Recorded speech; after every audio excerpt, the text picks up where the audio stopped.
नमस्कार, एक बार फिर से आपका बहुत बहुत स्वागत है हमारे इस खास conclave Bharatmala a road to prosperity में।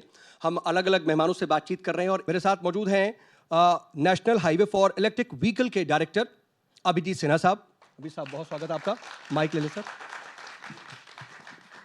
और मेरे दाईं जानिब मौजूद हैं सर्वोकॉन सिस्टम्स लिमिटेड के चेयरमैन हाजी कमरुद्दीन साहब।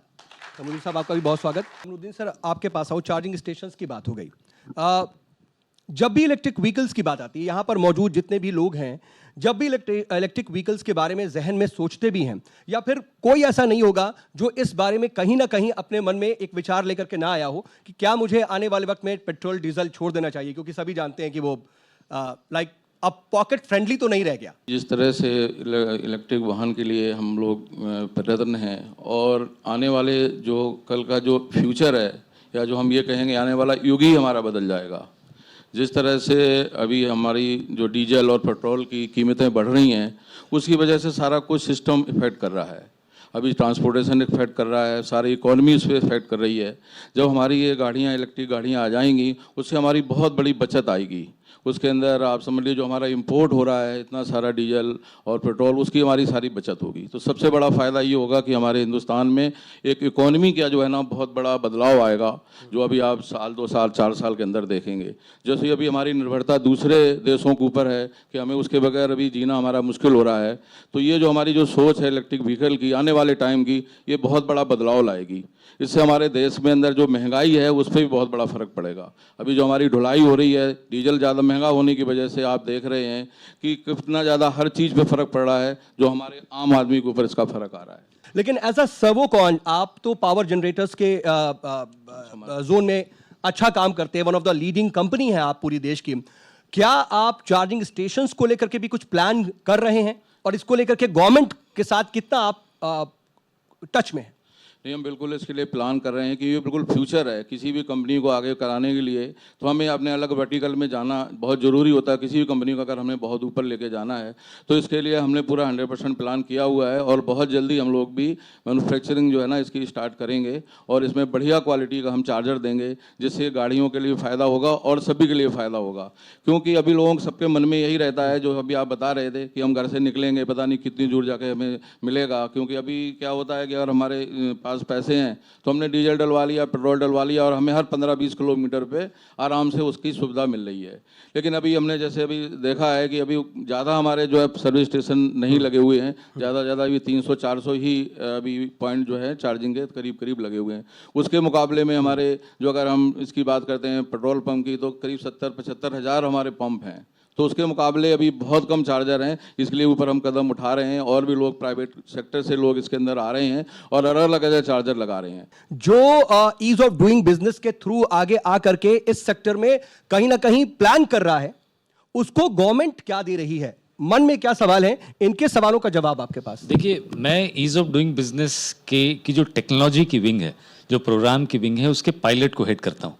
मेरा काम नई इमर्जिंग टेक्नोलॉजीज़ को मास स्केल यूज़ पे लेके आना है। अगर मैं चार्जिंग की जो इंफ्रास्ट्रक्चर की जो सीरीज़ है, इसकी शुरुआत की बात करूं, तो पहला चार्जिंग स्टेशन हमारे पूर्व प्रधानमंत्री मनमोहन सिंह जी ने 2010 से 11 में इनोग्रेट किया दिल्ली में, और 10 साल हो चुके हैं अभी हमें इस बिज़नेस में काम करते हुए एज ए नेशन, बहुत एग्रेसिवली और पूरी योजना और पूरी वचनबद्धता के साथ काम करते हुए। और 10 साल के बाद आज अगर आप कोई भी चार्जिंग स्टेशन जो पब्लिक चार्जिंग स्टेशन है, उसकी यूटिलाइजेशन देखें तो 5 से 10% से नीचे। कमरुद्दीन सर, मैं आपसे पूछना चाह रहा हूं, बैटरीज को लेकर के कितना इफिशिएंट कैसे इसे बनाया जाए, उसकी साइज की भी बात अभी जी ने भी जिक्र किया। आने वाले वक्त में साइज के साथ साथ सबसे ज्यादा इंपॉर्टेंट ये है कि वो पॉकेट फ्रेंडली कितनी होगी। लिथियम बैटरीज हैं जो लॉन्ग डिस्टेंस व्हीकल को चला सकती हैं, लेकिन वो कितनी ज्यादा कम कीमत पर उपलब्ध हो सकती हैं, कैसे मुमकिन हो? देखो, लिथियम बैटरी जो अभी आ रही है वो 100% अभी इंपोर्ट हो रही है। और आपको पता है इसकी जो अभी जो मेन इसके भंडार हैं वो चिली में है, या लीबिया में है, या ऑस्ट्रेलिया में है। तो इंडिया के अंदर तो अभी कुछ ऐसा नहीं है, तो या चाइना से आ रहा है।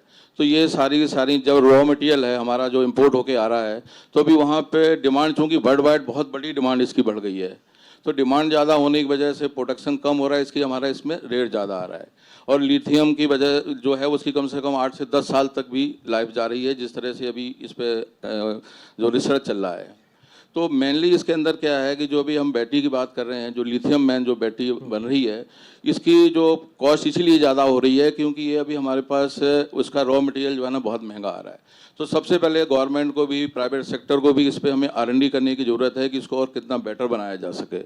दूसरा क्या है कि इसका भी जो रिसाइकिल नहीं हो रहा है, अभी लिथियम बैटरी का इंडिया में रिसाइकिल नहीं हो रहा है। जैसे ये अपनी लेड एसिड बैटरीज है तो तकरीबन आप मान के चलिए उसमें 30 से 40% हमें वापसी उसमें पुरानी बैटरी मिल जाती है। उसकी वजह से हमारी कॉस्ट कम हो जाती है। मान लीजिए अभी 10,000 की बैटरी है तो हमें 4,000 या 5,000 रुपये पुरानी बैटरी के पैसे मिल गए और 4-5 हज़ार रुपये हमने अपने पास से मिलाए और नई बैटरी ले ली। कोई रिक्शे वाला भी जो ले रहा है, तो अब अगर इसमें वो लिथियम बैटरी लगाएगा तो उसको बहुत ज़्यादा 4 गुना ज़्यादा पैसा देना पड़ रहा है। तो इसकी वजह से अभी आम आदमी की वो पकड़ से बाहर हो रही है। लिथियम बैटरी अभी गवर्नमेंट सेक्टर में लग रही है लेकिन आम जगह अभी नहीं लग पा रही है। उसके लिए क्या है कि अभी उसको ठीक करने के लिए, उसकी कॉस्ट को कम करने के लिए हमें जो है ना रिसाइकिल जो प्लांट भी लगाने चाहिए। और साथ में अगर हम इसमें GST की बात करते हैं तो उसमें भी 28% नॉर्मल बैटरी के ऊपर हमारी GST है। तो सरकार से ये भी गुजारिश है कि इसके ऊपर ध्यान देना चाहिए। इसको अगर हम GST कम करेंगे तो जो हमारा ट्रांसपोर्ट है, ट्रक्स वगैरह हैं, तो उनकी कहीं ना कहीं कुछ कॉस्ट में फर्क पड़ेगा। आप जब इस दिशा में प्लान कर रहे हैं तो क्या सपोर्ट चाहते हैं आप गवर्नमेंट से? नहीं, गवर्नमेंट से मेनली तो टेक्नोलॉजी का ही सपोर्ट है। तो ज़्यादा जितनी बेटर टेक्नोलॉजी होगी, अच्छे हमारे चार्जर जितने बेटर चार्जर होंगे तो फास्ट चार्जिंग करेंगे। अभी सभी के मन में यही बात आती है कि हमारी गाड़ी जितनी जल्दी फास्ट हो, आजकल लोगों के पास टाइम नहीं है। हर आदमी ये सोचता है कि हमारी गाड़ी जितनी जल्दी चार्ज हो जाए, चाहे वो मोबाइल हो या किसी चीज़ को, तो जितनी फास्ट चार्जिंग हम कर पाएंगे उतने लोगों में विश्वास भी आएगा और वो बेहतर भी रहेगा। तो इसमें हमें ज़्यादा से ज़्यादा अच्छी टेक्नोलॉजी चाहिए जो बाहर से ली जा सकती है और अच्छी क्वालिटी का हम लोग चार्जर यहाँ अपने यहाँ बना सकते हैं। बहरहाल इस सेशन में अभी के लिए बस इतना ही। अभिजीत सर आपका और कमलेश साहब आपका भी बहुत बहुत शुक्रिया हमारे साथ जुड़ने के लिए। आप सभी को बहुत बहुत धन्यवाद। नमस्कार। नमस्कार, मैं हूं मानक गुप्ता। अगर आपको हमारा ये वीडियो पसंद आया हो तो इसे लाइक और शेयर जरूर करें और हाँ, हमें सब्सक्राइब और फॉलो करना ना भूलें ताकि आप देश और दुनिया की कोई खबर मिस ना करें।